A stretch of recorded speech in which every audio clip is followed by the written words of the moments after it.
All right, we're here. Hello, everyone. I hope you are all doing well today. I just took an hour-long trip both ways, so technically it's a 2-hour-long trip, but you get what I'm saying, to see a movie that I've been looking forward to for about a year or so, and that film would be Men, which is written and directed by the incredibly talented Alex Garland, known for properties such as Ex Machina and Annihilation, the latter of which being in my top 10 films, I think top 5 films of the year it was released, and also the miniseries Devs, which, if we're being honest with each other, I really couldn't get through.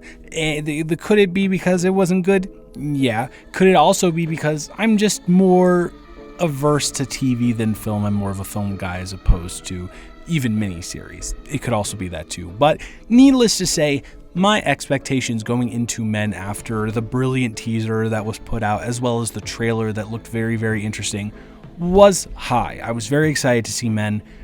If I had to make a list, it'd probably be in my top 10 most anticipated. So I found out that it wasn't anywhere near me about a week before it was released, and I was kind of sad. But then it actually came up at the Regal that was an hour away from me. So we took the trip there and we went to see it, and it sure was something. So Men is an incredibly complex film to digest, let alone talk about. So in order to start the review, I'm going to stick to the more concrete facts or interpretations or like objective things I can say about the film. 1, the performances from Jessie Buckley and Rory Kinnear are really, really, really good.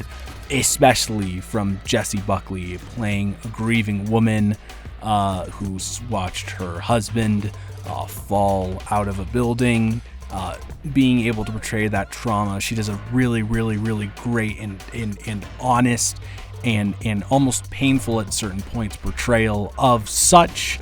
And I think I was really impressed with her, especially after seeing her in the adaptation of I'm Thinking of Ending Things and films before that.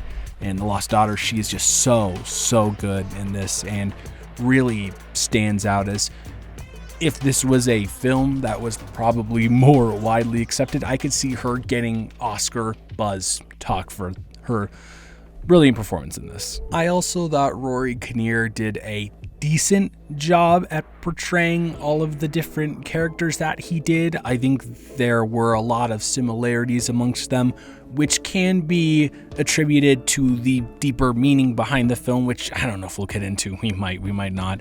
But I also think that some of it was just mediocre acting at certain points. But again, this is a really, really subjective film, so it's hard to tell. But overall, Rory Kinnear, good performance. On the technical side of things, it's very, very obvious if you see the trailer and if you've seen any of Garland's previous work that he knows his way around the technical elements of a film. My gosh, it is gorgeous. The cinematography, there's almost like a little vignette that kind of adds significantly to like the sharpness of the images that are going on, but the way that this is shot is brilliant. It's gorgeous all the time. I think another aspect that's amazing is the score by Jeff Barrow and Ben Salisbury, who also have done the scores for the other Garland projects, Annihilation and Ex Machina, which also have phenomenal scores, so it would make sense that this one also has a phenomenal score. You get what I'm saying. I also think that the editing choices here are actually really, really well done. I think that the pacing of this film created by the editing, at least for the first 2 acts, is really unnerving at certain points. The choice of when to cut away, the choice of when to hold, I think are executed very well. So I think I gotta give a shout out to the editing of the film. So this is where this is where the objectivity kind of slows down and we start to enter murky waters. There's a lot of discourse around this movie about a lot of different things. Some people think it's great. Some people think it's overrated. Some people think it's insulting to put a male gaze this prominent and portray it as a female gaze. And you know what? In some sense, I think every single perspective that I listed is low-key kind of right. Now, I know that kind of sounds a bit like a fence-sitting take. It's like, oh, I've taken all of the opinions into account. They all have good points. I just don't know where to land. No, I know where I land. I land on all of the opinions listed, on all of the sides I just listed, because they're all valid in a certain way. You know what I mean? So initially leaving the theater, I was very, very much on the side of, this is so dumb. This is so dumb. This is a film that revolves around a couple of big, expansive ideas, and it doesn't really know how to execute on them. It very much swims in this shallow pool, but attempts to make it seem not shallow, and it does not work, especially the whole metaphor, symbolism going on at the end. I was like, okay, we get it. But then on the drive home, I started to look into it a little deeper, and I don't really think it's about the main thing that people are saying it's about. The main things I've seen it's said as the themes of the film are grief, guilt, and like men bad, essentially. And I think there's a bit more of a dissection to be made than those kind of simplistic things, but I can understand why people would think that, because on the surface level, and that's the other thing, I think that the key here that makes it so weird and like a little bit indigestible is the first half and the second half, or the first two acts and the third act, are completely different entities.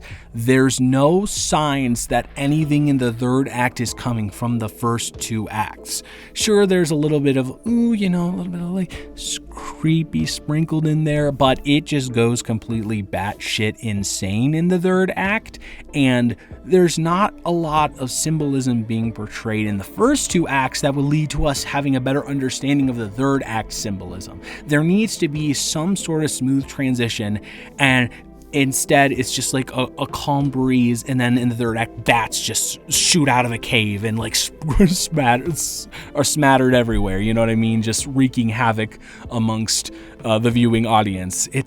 Does that make any sense? If you were to ask me right now what I thought the main idea of Men was, what was the message that it's trying to get across, what's the theme, what's the tone, I'd probably say something in the ballpark of peeling back the layers of the average man and analyzing the way in which they are obsessed with women in all of the wrong ways, and also a little bit of Mother Nature, Mother Earth allegories going on there as well. That's where I'm at right now. But to be honest with you, if I think about this for another 3 hours, I could be in a completely different ballpark. Now, is that a good thing or is that a bad thing? Is a very interesting question, because I love ambiguous films. I love when there is something to discuss at the end and really get your brain flowing.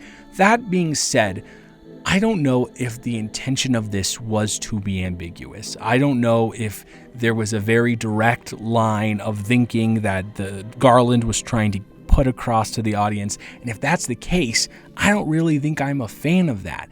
And the problem is, sometimes when someone makes a bad movie, it's like, okay, is this camp bad? Is this intentionally bad? Or is this just bad?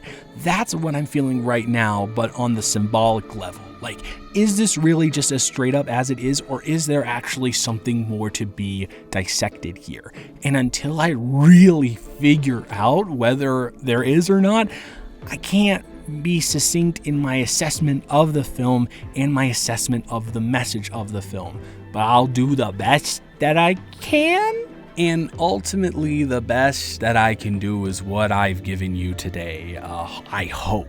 At the end of the day, I am going to give Men a 6 out of 10. Now, 6 out of 10 usually isn't something that I'd recommend you go see in the theaters, but oh my god, absolutely, you have to go see this in the theaters, because one, just the technical elements and the grand scale of how beautiful the film is, I feel like would be best absorbed in a theater. And also, simultaneously, the insanity of the ending would be best absorbed in the theater. And I don't know, with the lights off, you really just get to hone in on the experience and have a time with it. You will leave the theater feeling something, and by God, isn't that what we all crave at the end of the day? At least me, I always crave feeling something. Thank you so much for watching. I hope you have a wonderful rest of your day. Loved making this Monday video essay. I might re-upload my Red Letter Media video essay here. I might do another video essay. You never know. But thank you so much for watching once again, and I will talk to you in the next one. Goodbye.